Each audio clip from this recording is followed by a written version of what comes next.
Okay, now that we have entered in all the accounts, here's your accounts, cash, accounts receivable, and so on, and their respective balances from your balance sheet, 3,000, 4,000, 6,000, and so on. Once you enter those, you can start to analyze the transactions, which is part B of the question. So refer to your sheet and read part B. It says record the transactions on the transaction analysis sheet, making sure that your total assets equal the liabilities and the equity. So each time we enter a transaction on this sheet, we just want to make sure our equation is still in balance. We'll know at the end if we made a mistake because the left side, or all the assets, will not equal the liabilities and the equity. So we'll always know if we did it right.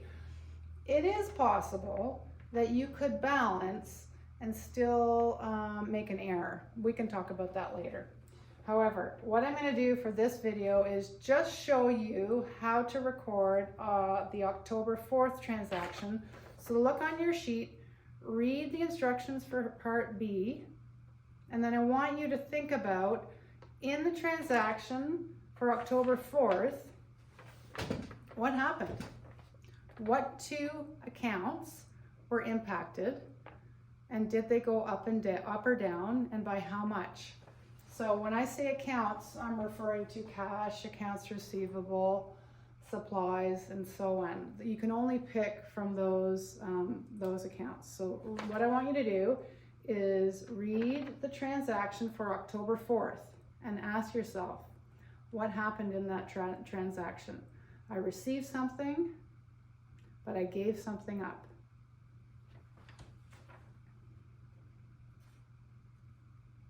Okay, so for October 4th, the business paid cash. So cash was affected.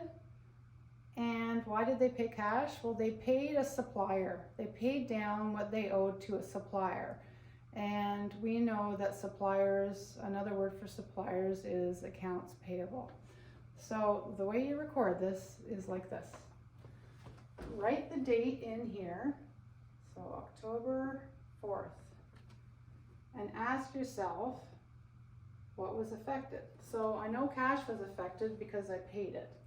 So how much did I pay? I paid 500. And because I paid it, cash went down. So let's just put a little subtraction sign there. And then the other account that was impacted by this transaction was accounts payable. That's over here. It too is 500. And that is the money that I owe my suppliers. So in this case, my accounts payable went down. My obligation to my supplier went down because I paid it.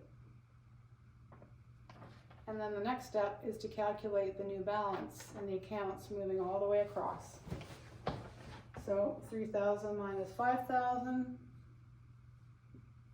Now our new balance is 2,500. Accounts receivable is unchanged. Supplies is unchanged. Land and building is unchanged. And now my accounts payable is no longer 2,000, it's 1,500. 45,000 unchanged, 161,000 unchanged. Now, accounting isn't like this, but this helps you understand the transaction and the impact on your balance sheet accounts. So this is a really nice segue into debit and credit theory, which we'll do later. That's how you do it. So I'm going to pause the video. Could you please read the October 15th transaction and try it? And I'll come back and I'll show you what it should look like.